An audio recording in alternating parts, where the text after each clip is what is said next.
हाँ जी। Hello hello hello. Hello. सब बढ़िया ठीक ठाक। चलो जी करते हैं अपना। ये भाई हम कुछ पार्ट हमने कल कर लिया था इसका। क्या क्या किया था हमने इसके अंदर किया था कि डेवलपमेंट क्या होता है।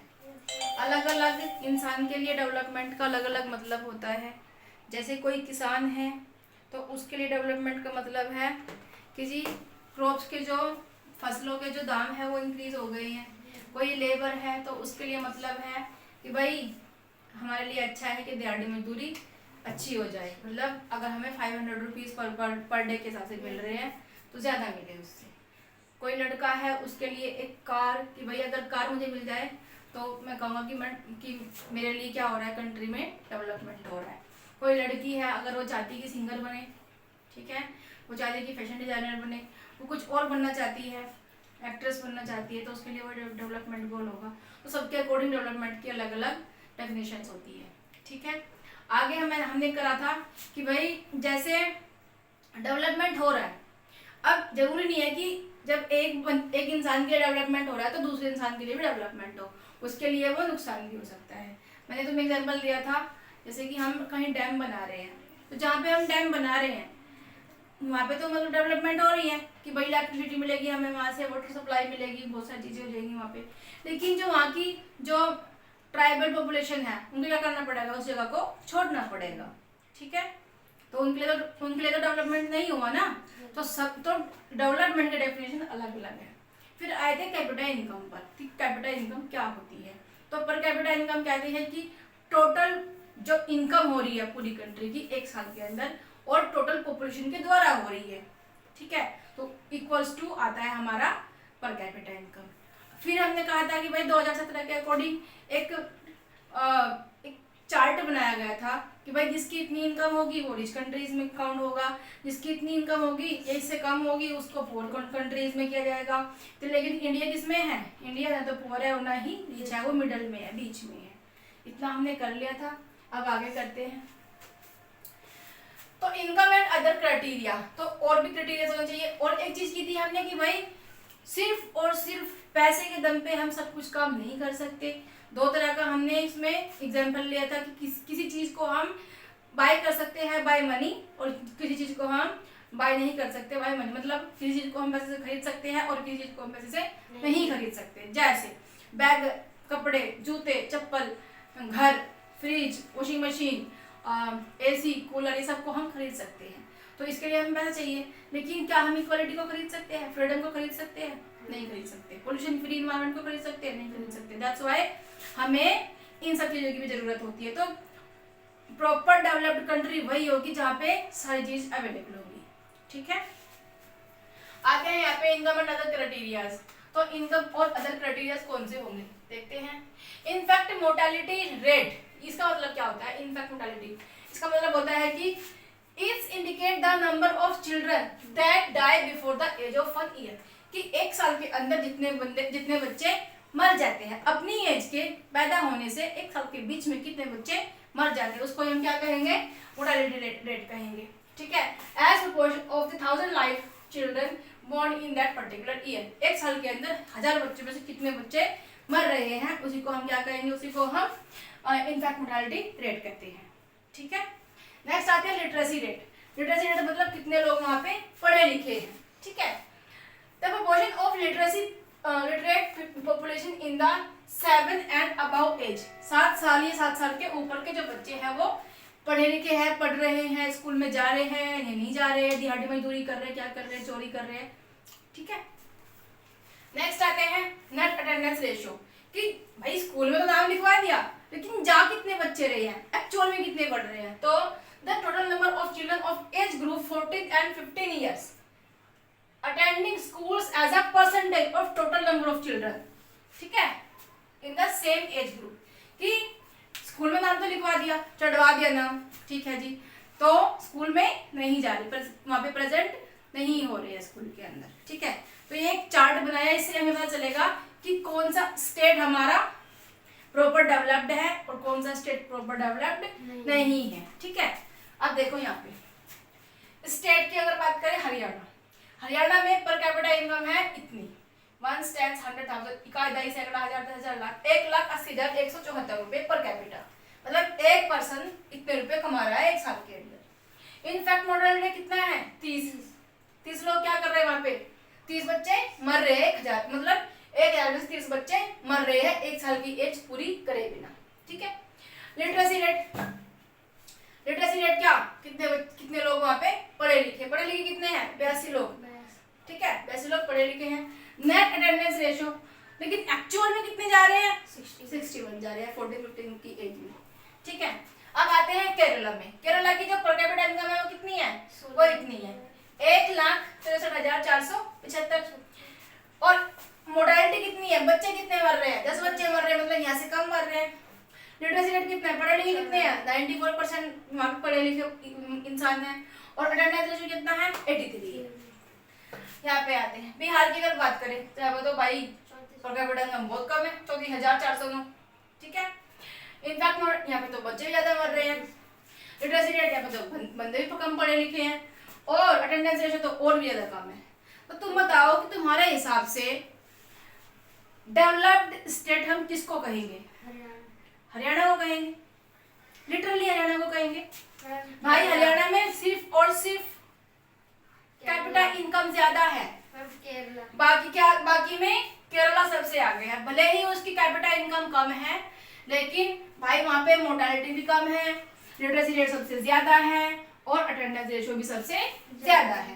दैट्स व्हाई सारी चीजें कहाँ मिल रही है केरला में। भले ही वहां पे पैसे कम है लेकिन और सब चीजें सही रेशियो में चल रही है। दैट्स व्हाई हम उसको क्या कहेंगे, क्या कहेंगे developed state. Proper developed state हमारा कौन है केरला। ठीक है। तो ऐसे ही अगर तुम्हें कोई इस तरह का दे दे जो होते हैं क्वेश्चंस केस स्टडी बेस्ड तो उनको कर पाओ। ठीक है। चलो तो इसीलिए हम कह सकते हैं कि सिर्फ और सिर्फ मनी के बेस हम कह नहीं सकते कि कोई जो कंट्री है या फिर स्टेट है वो प्रॉपर डेवलप्ड है। तो money is your pocket can not buy all the goals. सारे गोल्स अचीव नहीं कर सकते अगर तुम्हारे जेब में पैसा है तो। सिर्फ और सिर्फ पैसे के दम पे सब काम नहीं हो सकते। अदर सर्विसेज भी जरूरी है as well, health, education and road की कंडीशन क्या होगी वहाँ की, तो सब चीज़ें चाहिए। फ्रीडम भी चाहिए वहाँ पे, इक्वालिटी भी चाहिए, सब चीज़ें की नीड होती है। ठीक है। तो भाई यहाँ से भी पता चलता है, देखो money in your pocket can not buy all the goods and services that you may need to live well. अच्छे से जीवन बिताने के लिए ये नहीं है कि सिर्फ तुम्हारे जब पॉकेट में पैसा है तो सब कुछ है। हाँ हम मानते हैं कि पैसे के बिना कुछ नहीं है, लेकिन पैसा सब कुछ है ऐसी भी बात नहीं है। क्योंकि देखो हमें क्या चाहिए, क्या पैसे से हमें पॉल्यूशन फ्री इन्वायरमेंट मिल सकता है, पॉल्यूशन फ्री इन्वायरमेंट क्या हमें मिल सकता है, नहीं मिलेगा। ठीक है, नहीं मिलेगा, नहीं मिल सकता। क्या हमें इन्फेक्शन हो रहा है, जैसे कि हमें कोरोना हो रहा था मतलब इंडिया के अंदर, तो वो क्या ये बोल रहा था हेलो सर क्या आप अमीर हैं, क्या मैं आपके घर में आ जाऊँ, नहीं बोल रहा था, सबको हो रहा था। ठीक है, वो किसी को नहीं देखता कौन अमीर है कौन गरीब है, वो ये नहीं देखते कि क्या है। किसी को पोल्यूशन फ्री इन्वायरमेंट चाहिए तो पैसे वाले को मिलेगा, बिना पैसे वाले को नहीं मिलेगा, ऐसा नहीं होता। ठीक है, सबके लिए ये चीज़ें सब होती है, इसलिए हमें हर चीज़ चाहिए, सिर्फ और सिर्फ पैसे से काम नहीं चलेगा। ठीक है,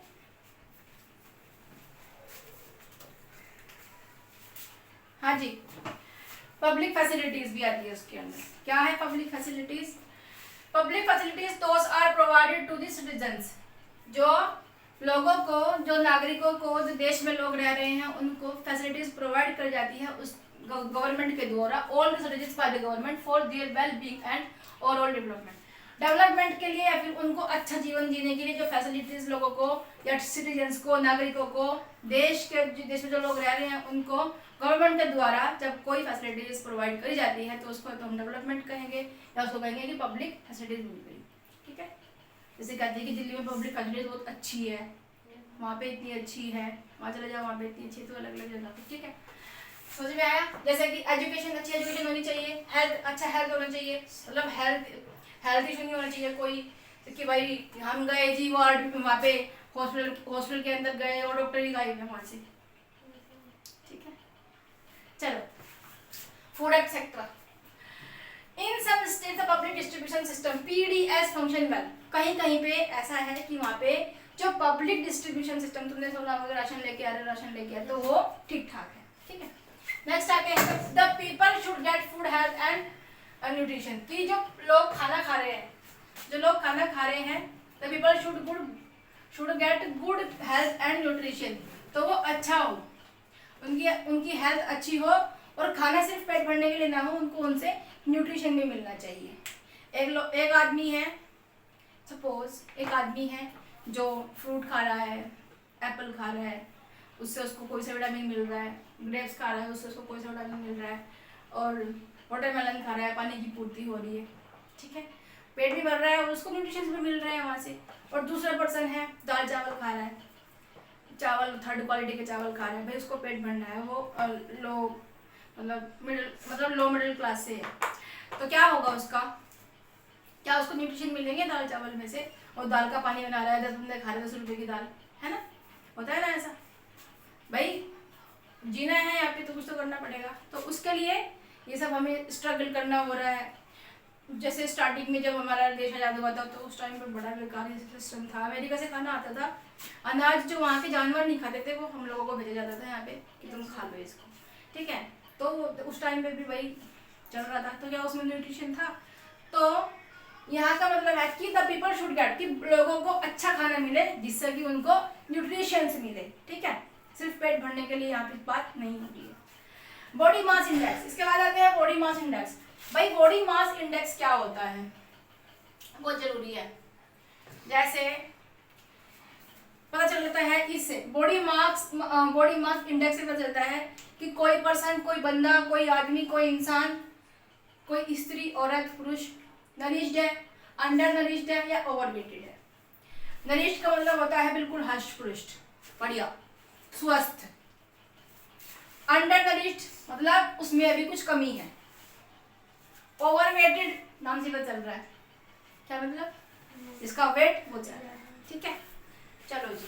body mass index the criteria which used to find out whether a person is nourished, under nourished और ओवरवेटेड। तो बॉडी मास इंडेक्स से हमें पता चलता है कि कोई इंसान अंडर नरिश्ड है, मतलब उसमें कुछ कमी है, अभी नरिश्ड है मतलब वो स्वस्थ है, या फिर ओवरवेटेड है, कुछ ज्यादा ही हो गया। ठीक है, तो वो कैसे पता चलता है उसको हम आगे बात करेंगे। लिख लो how to find body mass index, लिख लो how to find body mass index. तो कुछ फॉर्मूला होता है भाई, इसका फॉर्मूला होता है weight upon height, weight upon height, weight होता है केजी में और हाइट होती है मीटर।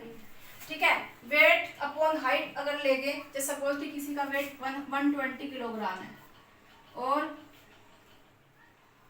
किसी का वेट 120 किलोग्राम है और उसकी हाइट 4 मीटर है, कितना जाएगा, 30।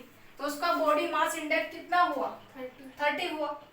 ठीक है, मतलब कि जो ये पर्सन है, जैसे सपोज कि ये कोई पर्सन है, खतरनाक सा बना दिया मैंने, तो इसकी हाइट कितनी है, 4 मीटर है, और इसका वेट कितना है, 120 केजी है। तो हमारा इंडेक्स जो मार्क्स निकल के आया है, बॉडी मास इंडेक्स कितना निकल के आया है, 30। ठीक है, अब को कैसे पता चलेगा, देखो चलो इसको आगे समझाती हूँ। ठीक है, इसको लिख लो पहले। हाँ जी, तो उसका जो बॉडी मास इंडेक्स है वो निकल जाएगा। अब लेस देन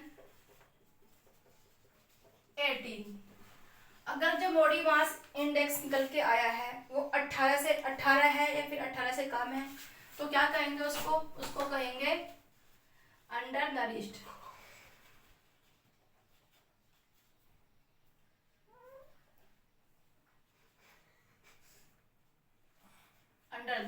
ठीक है, ओके। अगर किसी का 18 से ज्यादा है, सॉरी 18 से कम है। फिर अगर मोर देन 25 है, मोर देन 25 क्या किसी का बॉडी मास इंडेक्स, तो इसको क्या कहेंगे कि ये ओवरवेटेड,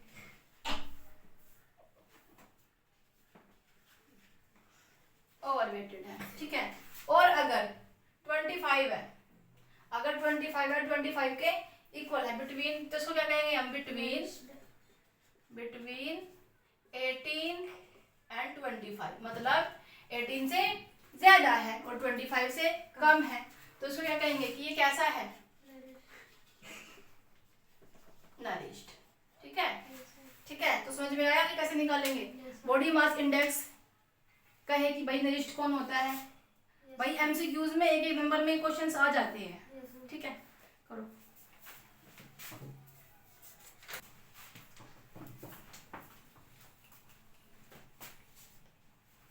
देख लो, UNDP which is united nation development programme, ठीक है। इसने एक रिपोर्ट जारी करी वर्ल्ड बैंक ने, किसके बेस्ड, इनकम के बेस्ड, कि भाई स्टेट में तो हमने देख लिया कि कौन सा प्रॉपर डेवलप्ड स्टेट है, ठीक है। अब आगे भी बात कर लेते हैं, वर्ल्ड की बात कर लेते हैं, कौन सी कंट्री के बारे में बात कर लेते हैं। सारी कंट्री का कंपैरिजन तो नहीं कि तुम्हारी एनसीईआरटी के अंदर, तो इनको किया है। भाई श्रीलंका सबसे ऊपर है, हैरान मत होना, मैंने सबसे नीचे लिख दिया। Comparing countries based on income, education and health, तीन चीजें ली है यहाँ पे, एजुकेशन ली है, इनकम ली है और हेल्थ ली है, ठीक है। कंट्री है इंडिया, अगर बात करें उसकी इनकम की पर कैपिटा, तो ये वो इतनी है। लाइफ एक्सपेक्टेंसी ऑफ बर्थ, जो मैंने बताया था, वो इतना है। लिटरेसी रेट, पढ़े लिखे लोग इतने हैं। और rank of SDI, rank in the world bank, उसमें वर्ल्ड में कितनी रैंक है अभी, 95। मेहमान की अगर बात करें तो वहाँ पे इतनी इनकम है, और वहाँ पे जो एक्सपेक्टेंसी है वो इतनी है, मतलब इससे कम है, ठीक है। और लिटरेसी रेट ज्यादा है यहाँ से, तो उसकी कौन सी रैंक है, 150 है। अगेन पाकिस्तान में आते हैं तो उसका इतना है भाई, वहाँ पे इतना है भाई मरने वालों का, ठीक है। और वहाँ पे पढ़े लिखे लोग इतने हैं, तो उसकी रैंक इतनी है ही कितना बड़ा, ठीक है। नेपाल की अगर देखो, पॉपुलेशन भी होती है। एक्चुअल में क्या होता है, नेक्स्ट चैप्टर में से पढ़ेंगे हम, कि जैसे खेतों में प्राइमरी सेक्टर में लोग काम कर रहे हैं, तो सपोज किसी की 10 बीघा जमीन है, उस 10 बीघा जमीन में उस बंदे ने 2 ट्रैक्टर लगा रखे हैं और 50 आदमी काम कर रहे हैं। उसी काम को 20 आदमी भी काम कर सकते हैं पूरा, तो खेत तो उतना ही प्रोड्यूस करेगा, चाहे उसमें 50 आदमी काम कर ले, चाहे 50,000 आदमी काम कर ले, खेत तो उतने ही प्रोड्यूस करेगा, ज्यादा कर लेगा। यदि 50,000 लोग काम करे तो 50,000 लोगों के लिए मैं प्रोड्यूस करूँ या 50,000 गुना ज्यादा डबल करूँ, ऐसा तो नहीं होगा कि 50,000 गुना वो प्रोड्यूस कर रहा है खेत, तो वो तो उतना ही करेगा। तो वहां पे आके क्या हो रहा है, अनएम्प्लॉयमेंट हो रही है, कि जहाँ पे सिर्फ और सिर्फ 20 बंदे की जरूरत है, 50 बंदे लोग काम कर रहे हैं लोकल में, ठीक है। तो इसलिए तो पॉपुलेशन भी वैरी करती है। नेपाल की अगर बात करें तो उसकी पर कैपिटा इनकम इतनी है, मोर्टेलिटी रेट इतना है, लाइफ एक्सपेक्टेंसी, और यहाँ पे पॉपुलेशन जो तुम्हारा लिटरेसी रेट है वो इतना है, तो उसकी रैंक इतनी है वर्ल्ड में। श्रीलंका की भाई ये देख लो, बांग्लादेश की ये देख लो। आई होप तुम्हें समझ में आया होगा कि कैसे हम हेल्थ, एजुकेशन और इनकम के बेस्ड इन कंट्रीज को कंपेयर कर रहे हैं, ठीक है। चलो आगे बढ़ते हैं। मुझे पता नहीं चलता।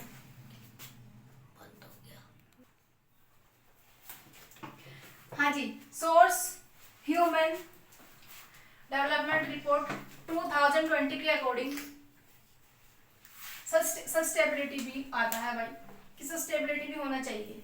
सस्टेबिलिटी का मतलब होता है सतत विकास, सतत विकास। अब इसका क्या मतलब है जी, sustainability is a development that meets the need of the present without compromise the ability of future generation to meet their own needs। मतलब कि कुछ ऐसा हो जो हम यूज कर रहे हैं अपने फ्यूचर जनरेशन के लिए भी बचा के रखे, अपने आप से कोई कॉम्प्रोमाइज ना करके, ठीक है। हिंदी में इसका मतलब हुआ कि वर्तमान पीढ़ी, देखो तुमने मुझे कहा था कि मैं हिंदी में कराऊं, देखो तुम्हें कितना समझ में आ रहा है। वर्तमान पीढ़ी की जरूरतों को पूरा करना है और यह निश्चित करना है कि भविष्य की पीढ़ी भी अपनी जरूरतें पूरा कर सके। जिसमें आर्थिक, सामाजिक और पर्यावरणीय पहलुओं का संतुलन शामिल होता है। कुछ समझ में आया? कुछ समझ में आया? इसका मतलब है कि सस्टेनेबिलिटी होनी चाहिए। इज द डेवलपमेंट ये होगी। दैट मीन्स, इसका मतलब क्या हुआ कि the needs of the present without compromising the ability, कि भाई कोई भी कॉम्प्रोमाइज किए बिना, अपने साथ में हम कोई कॉम्प्रोमाइज ना करें, फिर भी आगे आने वाली पीढ़ी के लिए चीजों को बचा के रखे ताकि वो भी यूज कर सके। जैसे पानी, वाटर, इतना यूज करें भाई, हम ब्रश कर रहे हैं तो बंद कर दो नल को, जो टैप है उसको बंद कर दो, वेस्ट ना जाए, ताकि हमारे आने वाले भविष्य में जो पीढ़ियां आ रही है उनको भी मिल जाए और हमें भी उसकी कमी ना हो। अगर हमारे पास वो ज्यादा है तो उसको मतलब थोड़ा दिन उसको बर्बाद कर देंगे, बर्बाद नहीं करना है, उसको अच्छे से यूज करो ताकि हमारी आने वाली पीढ़ी के लिए भी वो बचा रह सके। इसका ये मतलब होगा। अब दोबारा पढ़ो तो समझ में आएगा। उसमें आर्थिक पैसे भी शामिल होना चाहिए, जैसे कि पेट्रोल होता है, बहुत ज्यादा यूज कर रहे हैं तो हमारी पीढ़ी को नहीं मिलेगा।